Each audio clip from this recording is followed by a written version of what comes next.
Hi again then guys, and welcome to another look back into the world of Forza Motorsport 4, my personal favourite game of the franchise, so far at least. And this one is a very special review episode for me personally, because as I've mentioned before on the channel, I am a huge Panoz fan. And although Gran Turismo introduced me to them, it's really Forza that opened my eyes to the breadth of their range. Because back in the day when I was a kid, I didn't love them as much. They certainly stood out. It's kind of like the Batmobile of race cars. And it was intriguing, but never quite quick enough to beat, say, the full-on GT1 cars of more of an LMP style, like the Toyota TS30s and the Nissan R390s. It was good, but not good enough. Almost like it was in the wrong category, to some degree.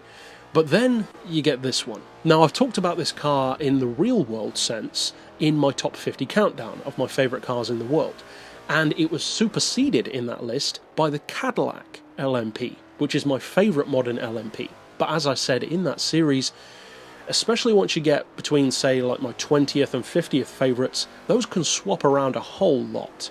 And for me, the Cadillac and the Panoz are two cars which really do. My love for them goes back and forth a lot. Because I adore Cadillac, I love them as a brand, I love Panoz as a racing team and a brand, and I love both of these cars. They are both my favourite modern LMPs by far. Nothing else even comes close for me to these two cars. There are others that I love. The Aston Lola, the B09-60 is a gorgeous machine, but even then it's not one of my absolute favourites. I like it in more of an abstract sense, whereas these are the big daddies for me. And this one has the unique perspective that the Cadillac doesn't benefit from, of being just that, one of the most unique LMP cars, not just of the modern era, but technically of all time. Because once you start to factor in prototypes into the Le Mans, more than just, say, the classic Group 6 cars and various other endurance racers, once the Le Mans started to become much faster and much more specialised, and I'm thinking particularly of the Group C era and onward, that's when you started to see cars become very fast, but at the same time much more uniform. Ideas started to become more and more similar to each other. Regulations started to make the cars look more and more similar. And although they got faster, you could say that they lost a little bit of their flair at some points down the line. The LMP 900 era, for instance, is when they really started to look similar. The Group Cs do, but at the same time there's plenty of variation. Then with the GT1s, there was still tons of variation. Just think of earlier, I mentioned the Nissan R390 and the Toyota GT1. Both of those look nothing alike, and neither of them look like the Panoz GT-R1, so there's still a ton of variation there. But then, in the more modern era, they really do start to look very, very similar. Regulations become tighter, the dimensions of the car have to be more and more similar, they're more and more constricted and restricted, to the point where, look where we are now. LMP cars are about as similar as they've ever been to each other, just with different liveries and different styles of headlight. And of course that's the way the FIA wants it to go, but for me it's lost a bit of its passion there, and that's something of course which we've talked about at length on the channel and probably will continue to do so. This car though proved, probably wouldn't be able to now, but it proved at the time, in the earlier 2000s, that you could still have a completely different idea to everyone else and make it work, at least to some degree. Now of course this car didn't actually win the 24-hour race any time, any year. But it did have some success, and I talked about some of this car's successes in that video, in my top 50 favourites.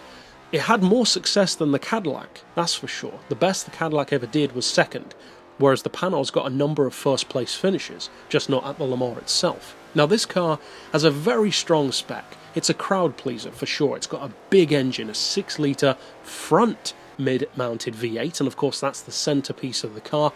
The vehicle itself was derived from the concept of the GT-R1, but then they cut the roof off, redesigned it slightly for regulations, and made it into even more of a pure machine. The weight is even lower at 933 kilos, the power is high at 620, and it's got 538 pound-feet of torque, despite, mind you, being naturally aspirated. No turbos, no superchargers, just raw American power.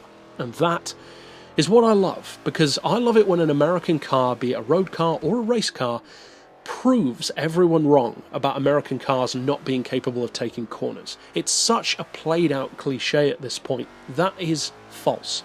Look at the Corvette ZR1s, look at the Viper ACRs.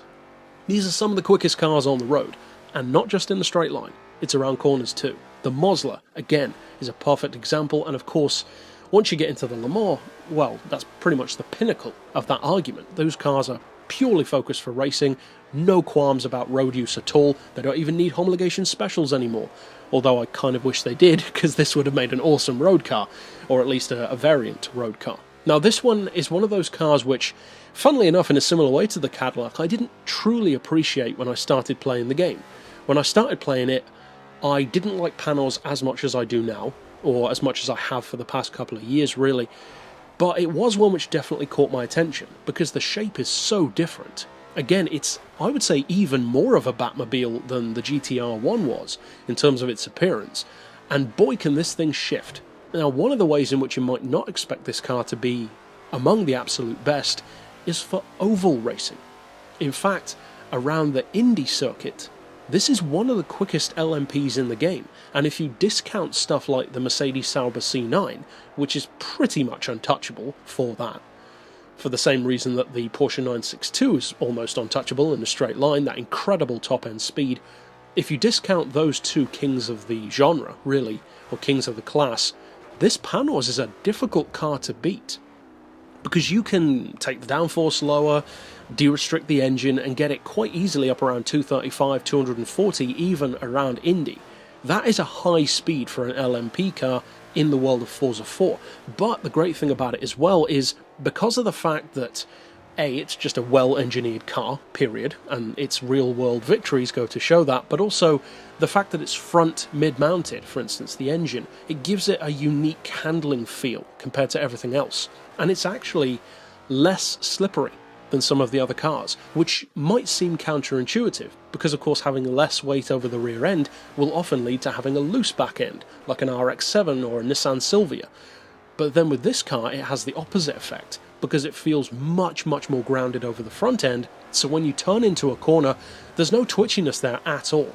It is on the road like it's stuck on flypaper. This thing turns on rails, it turns like it has no right to, really, given how much power and torque it's putting down, and it's a pleasure to work with.